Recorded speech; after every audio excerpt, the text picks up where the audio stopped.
بسم اللہ الرحمن الرحیم۔ سامعین اکرام، آپ سن رہے ہیں جیمز ہیڈلی چیس کی اردو کہانیوں کے ترجمے میں سے ایک کہانی چوتھا یکا، اور اس کہانی کو اردو میں ترجمہ کیا ہے سراج الدین شیدہ نے، اور یہ اس سلسلے کی قسط نمبر 15 ہے۔ مجھے امید ہے آپ کو میری یہ کاوش پسند آ رہی ہوگی۔ آپ نے اگر ابھی تک میرا چینل کہانی گھر سبسکرائب نہیں کیا تو ابھی میرے چینل کو سبسکرائب کر کے بیل نوٹیفیکیشن آن کر لیجئے تاکہ آنے والی ہر نئی کہانی کی اطلاع بر وقت آپ تک پہنچ سکے۔ کمرے میں کافی دیر خاموشی پھیلی رہی، پھر ہیلگا بولی، لیکن تم نے تو کہا تھا کہ ایک لڑکی نے تمہارا سب کچھ چرا لیا ہے، اور آرچر نے بھی کہا تھا کہ جب اس نے پہلی مرتبہ تمہیں دیکھا تو تم ایک لڑکی پر ڈورے ڈال رہے تھے۔ لوری نے سر اٹھا کر دیکھا، اس کی آنکھوں میں شرمندگی اور کرب کے سائے لہرا رہے تھے۔ میڈم، میں نے جھوٹ بولا تھا، لڑکی نے نہیں بلکہ ایک لڑکے نے مجھے لوٹ لیا تھا۔ وہ آہستگی آواز میں کہہ رہا تھا کہ ہیلگا کو سننے میں کوفت پیش آ رہی تھی۔ اور وہ دوسری لڑکی؟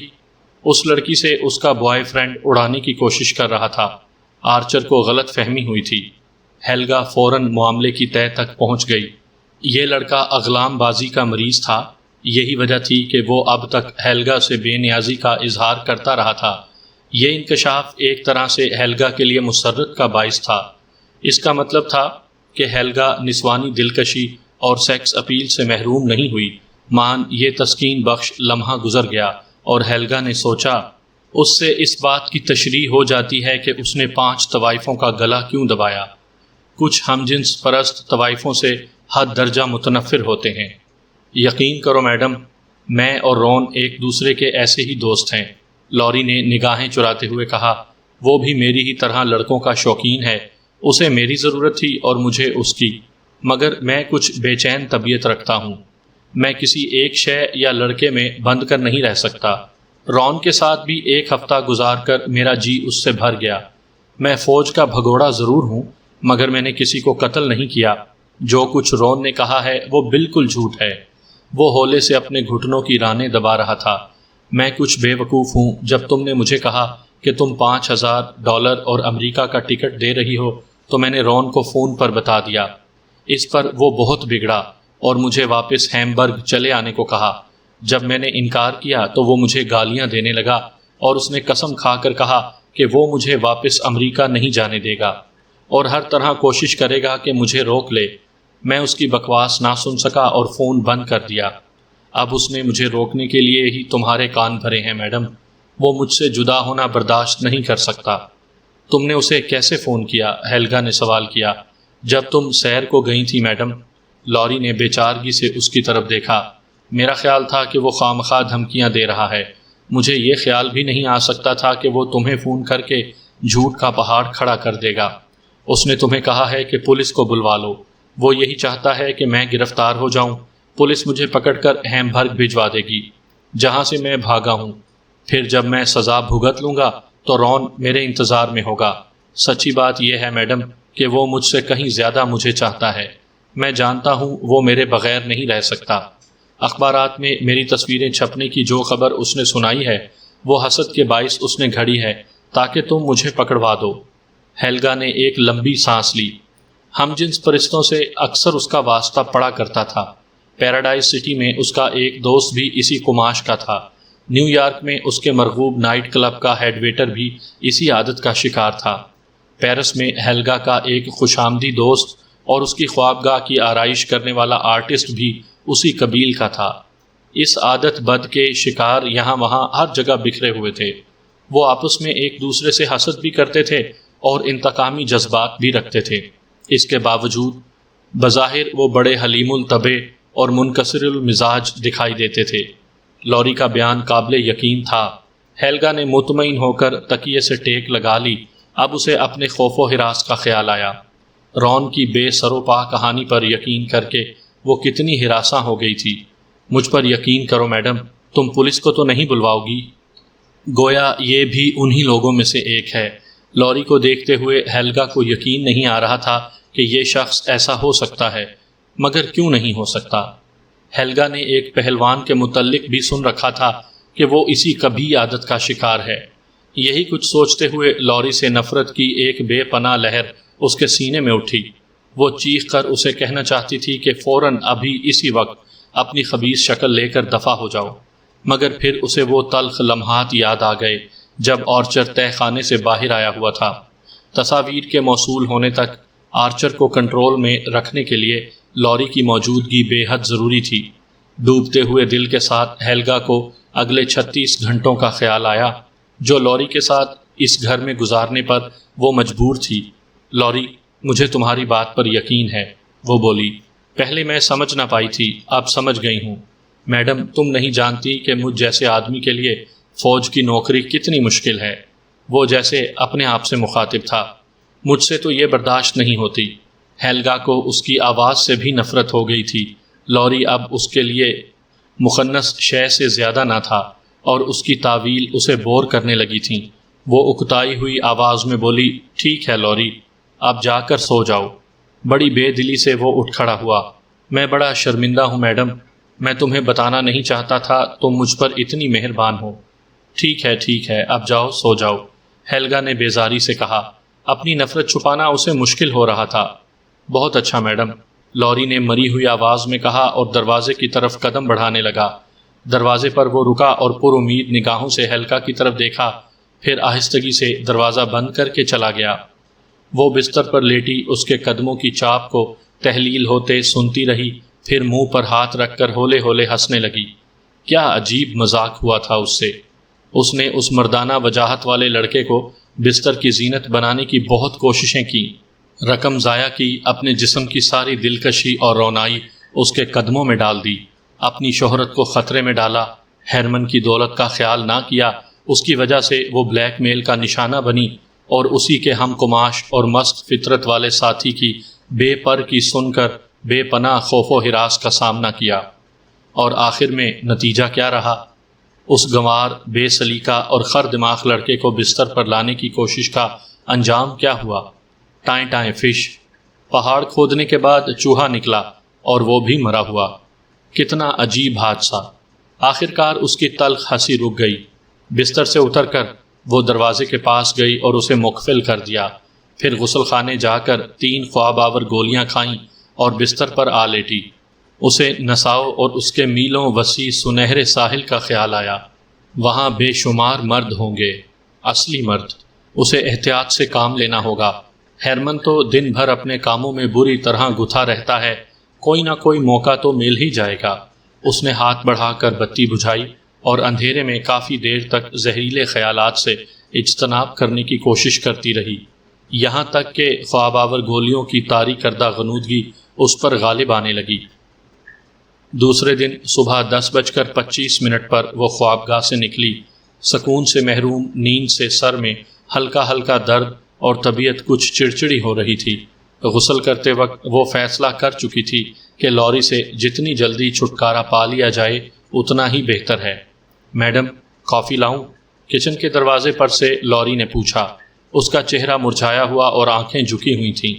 ہاں شکریہ، ہیلگا نے جلدی سے یوں کہا جیسے اپنے کسی ملازم سے مخاطب ہو۔ پھر اور کوئی بات کیے بغیر وہ بیرونی دروازے کے پاس گئی اور لیٹر باکس میں سے ڈاک اٹھا کر نشست گاہ میں آ گئی۔ صرف 2 خط اس کی سہیلیوں کی طرف سے آئے تھے اور باقی ڈاک ہیرمن کے نام تھی۔ وہ اپنے خطوط کے مطالعے میں مصروف تھی کہ لوری ایک ٹرے میں ٹوسٹ، مکھن، نارنگی کا مربع اور کافی لے کر آ گیا۔ ہیلگا نے خط پر سے نظر ہٹائے بغیر کہا، شکریہ، یہاں رکھ دو۔ ٹرے رکھنے کے بعد لوری کسی مایوس بچے کی طرح اس کے آس پاس منڈلاتا رہا، لیکن وہ خط پڑھتی رہی۔ پھر جب ہیلگا نے کوئی توجہ نہ دی تو بڑی یاس کے عالم میں وہ باورچی خانے کی طرف چلا گیا۔ ہیلگا نے مسکراہٹ کے ساتھ خطوط کا مطالعہ ختم کیا۔ یہ خطوط کون کس کے ساتھ ہم بستر ہوا اور اسی قسم کے دوسرے سیکنڈلز سے معمور تھے۔ ناشتہ کرنے کے بعد اس نے ہیرمن کی ڈاک پر نساؤ کا پتہ لکھا اور ناشتے سے فارغ ہونے کے بعد کچن کی طرف چلی گئی۔ لوری باورچی خانے کے درمیان ایک کرسی پر اس طرح بیٹھا ہوا تھا کہ اس کے ہاتھ گھٹنوں پر ٹکے ہوئے تھے۔ وہ کسی گہری سوچ میں کھویا ہوا فرش کو گھور رہا تھا۔ میں تمہارا ٹکٹ لانے امریکن ایکسپریس کے دفتر جا رہی ہوں، وہ لا تعلقی سے بولی، پھر وہاں سے تمہارے لیے رقم لینے بینک جاؤں گی۔ لوگانوں میں کچھ اور بھی کام ہیں، اس لیے دیر سے واپس آؤں گی۔ لوری کے ساتھ اب ایک ایک پل گزارنا اس کے لیے دوبھر تھا۔ بہت اچھا میڈم۔ آج اس کا کیا حال ہے؟ لوری نے جبڑے کو کھجایا۔ ٹھیک ہے۔ ہیلگا اب آرچر اور لوری دونوں سے بیزار آ چکی تھی۔ کوئی فون آئے یا کوئی شخص دروازہ کھٹکھٹائے تو جواب مت دینا۔ بہت اچھا میڈم۔ حال میں کوٹ پہننے کے بعد وہ برفانی جوتے پہن رہی تھی کہ لوری کچن کے دروازے پر آ کھڑا ہوا اور سہمے ہوئے انداز سے بولا، تم پولیس کو تو نہیں بتاؤ گی میڈم؟ وہ جھنجھلا کر بولی، اوہ مجھے دیکھ نہ کرو، تم کل سپہر نیو یارک روانہ ہو جاؤ گے۔ شکریہ میڈم، کھانے کے لیے کافی کچھ ہے، میں شاید رات کا کھانا باہر ہی کھاؤں۔ اس صورت میں رات کو 10:30 بجے کے قریب لوٹوں گی۔ تمہارے پاس ٹیلی ویژن ہے، اس سے دل بہلاتے رہنا۔ ہیلگا نے دروازہ کھول کر باہر قدم رکھا، اور پچھلی بار کی طرح کوئی اہم کانہ حرکت نہ کرنا، آرچر کی باتوں میں نہ آنا۔ بہت اچھا میڈم، لوری نے منہ لٹکا کر مسمسی سی آواز میں کہا۔ پھر وہ ٹھنڈی دھوپ میں گیراج کی طرف چلی گئی۔ لوری سے بڑھتے ہوئے فاصلے اب اسے سکون بخش رہے تھے۔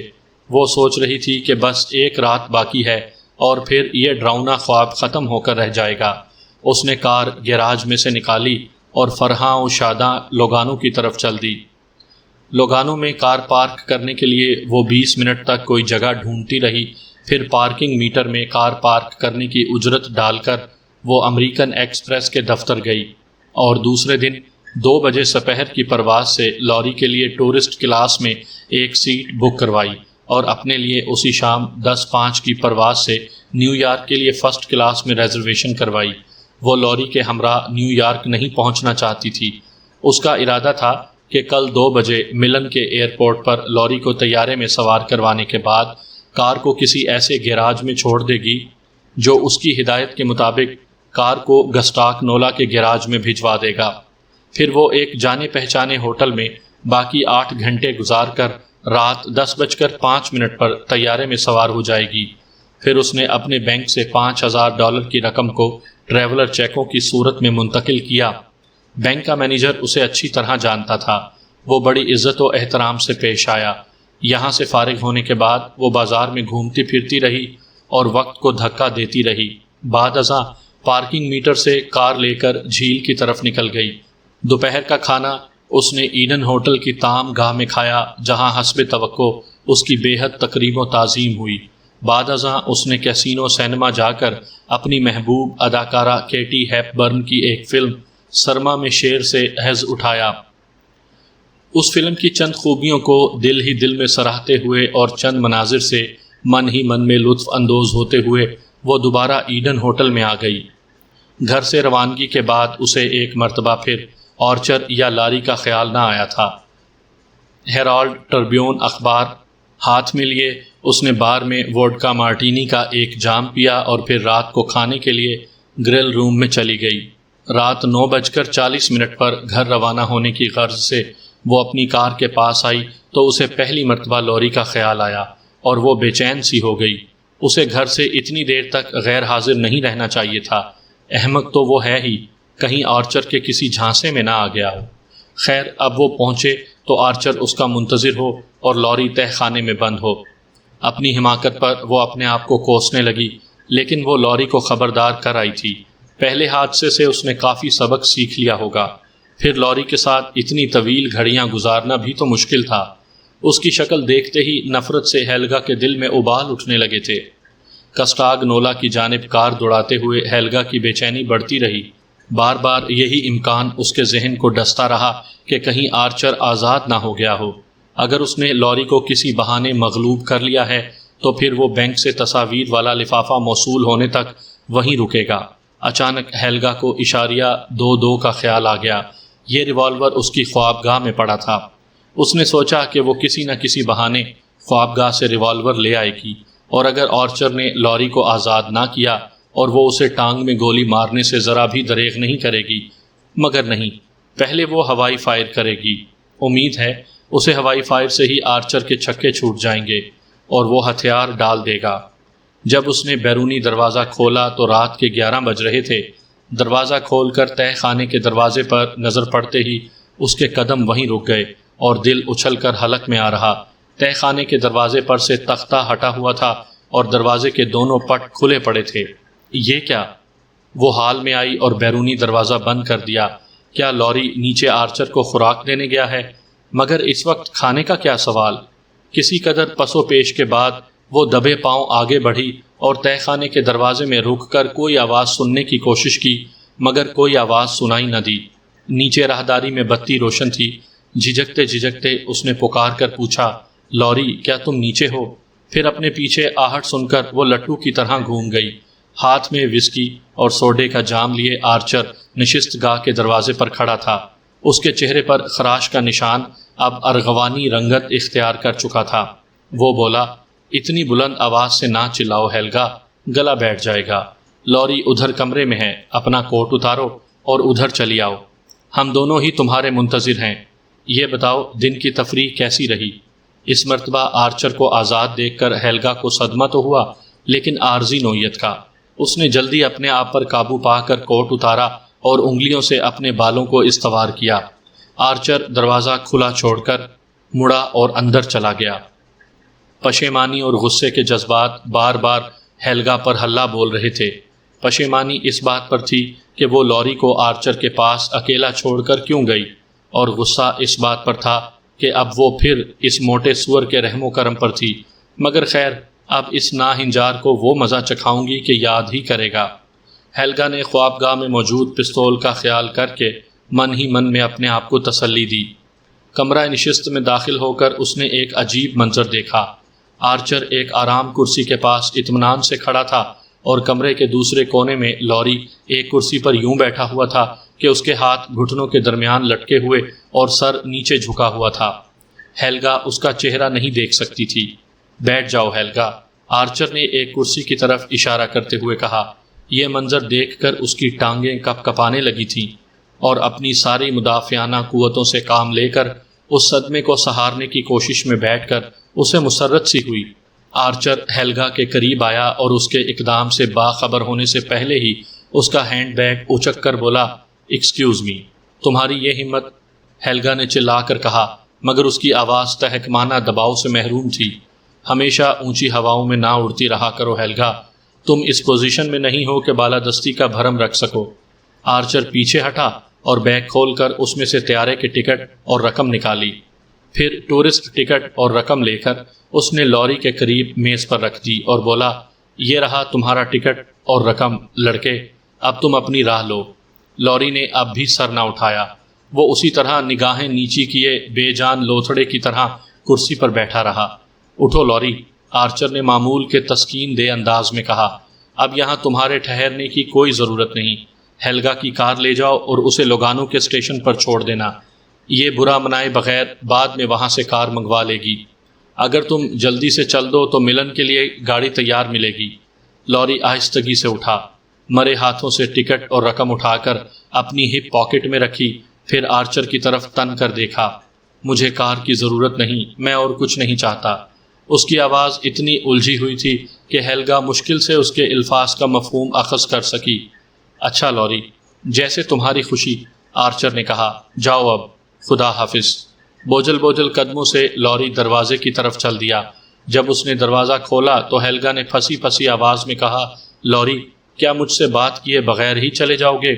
وہ ٹھٹکا، مگر پھر ہیلگا کی طرف نگاہ کیے بغیر کھلے دروازے میں سے باہر نکل گیا۔ چند لمحوں بعد بیرونی دروازہ کھلنے کی آواز سنائی دی اور اس کے ساتھ ہی ہیلگا کی نگاہوں میں دنیا تیرہ و تار ہو گئی۔ شدت علم سے اس نے آنکھیں موند لیں۔ ایک طویل وقفے کے بعد آرچر کی آواز ابھری، تو وہ چل دیا ہے۔ مجھے یقین ہے تم حیران ضرور ہو ہیلگا۔ آرچر ایک کرسی میں سما گیا، پھر جیب سے سگار نکال کر اس کا سرا دانتوں سے کاٹنے کے بعد بولا، لاؤ میں تمہاری حیرت اور الجھن دور کر دوں۔ آج صبح تک میرا خیال تھا کہ تم بے حد تیز فہم اور زیرک عورت ہو، لیکن آج صبح میں تم سے مایوس ہو گیا ہوں۔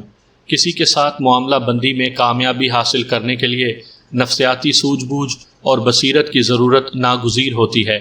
میرا خیال تھا کہ تم میں یہ نفسیاتی بصیرت ہوگی، مگر آج صبح معلوم ہوا کہ تم اس سے قطعی محروم ہو۔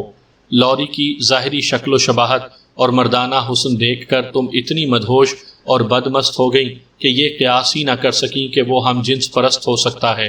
یہ تمہاری ایک سنجیدہ غلطی تھی۔ میں کسی قدر تاخیر سے اس بات کو پا گیا تھا۔ اپنی ذات سے نفرت اور حقارت ایک ہم جنس پرست کو سب سے زیادہ ناپسند خاطر ہوتی ہے۔ وہ ہمیشہ ہنسی مذاق اور تفریح کا دل دادا ہوتا ہے، لیکن نفرت اور حقارت کا سلوک اس کے لیے بے حد روح فرسا ہوتا ہے۔ تمہیں جب تک یہ آس رہی کہ تم اس سے جنسی تسکین حاصل کر لو گی، تم ہر اس لطف و عنایت سے نوازتی رہیں جس کے لیے ایک ہم جنس کی روح تشنا ہوتی ہے۔ ویسے لوری فطرتاً برا لڑکا نہیں ہے ہیلگا، کچھ احمق ضرور ہے، ناپختہ کار بھی ہے، مگر اس کی فطرت بری نہیں۔ نامساعد حالات اور بری صحبت نے اس کے کردار کو البتہ مسخ کر دیا ہے۔ آرچر سگار سلگانے کے لیے رکا اور پھر بولا، جب لوری نے اپنی حقیقت تم پر منکشف کر دی تو تم نے اپنے لیے نفع بخش پتوں کو میرے فائدے کے لیے کھیلنا شروع کر دیا۔ میں سمجھتا ہوں کہ لوری کو حاصل کرنے کی ناکامی اور تلخی نے تمہیں ایسا کرنے پر مجبور کر دیا تھا، لیکن یہی تمہاری نفسیاتی غلطی تھی۔ جانے تمہارے نفسیاتی بصیرت کو کیا ہو گیا تھا۔ بہرحال مہربان اور نرم رویہ اپنائے رکھنے کے بجائے تم نے اسے حقیر اور ذلیل گردانا اور اپنے اندرونی جذبات چھپائے رکھنے کی کوئی ضرورت محسوس نہ کی۔ تمہارے اس سلوک سے اس کے جذبات کو زبردست دھکا لگا۔ تمہاری مسلسل مہربانیوں کی وجہ سے وہ تمہارا بے حد احترام بلکہ تم سے بے لوث محبت کرنے لگا تھا، لیکن آج صبح تم نے اسے عرش سے دھکا دے کر فرش پر بٹھا دیا اور اس سے حقیر ملازموں جیسا سلوک کیا۔ تم نے اسے واشگاف الفاظ میں جتا دیا کہ اب تم ایک لمحہ بھی اس کی میت میں گزارنے کی روادار نہیں ہو۔ تمہارا یہ سلوک اس کے ذہن پر تپے ہوئے سرخ لوہے کی طرح لگا۔ میں تہہ خانے کے دروازے سے لگا کھڑا تمہاری وہ بے تعلق باتیں سن رہا تھا جب تم رکھائی سے کہہ رہی تھی کہ وہ اپنے آپ کو ٹیلی ویژن سے بہلاتا رہے اور تم رات کو دیر سے لوٹو گی۔ تمہاری آواز سے چھلکتی ہوئی نفرت اور حقارت نے مجھے یقین دلا دیا کہ تم نے ایک مرتبہ پھر چوتھا یکا میرے حوالے کر دیا ہے۔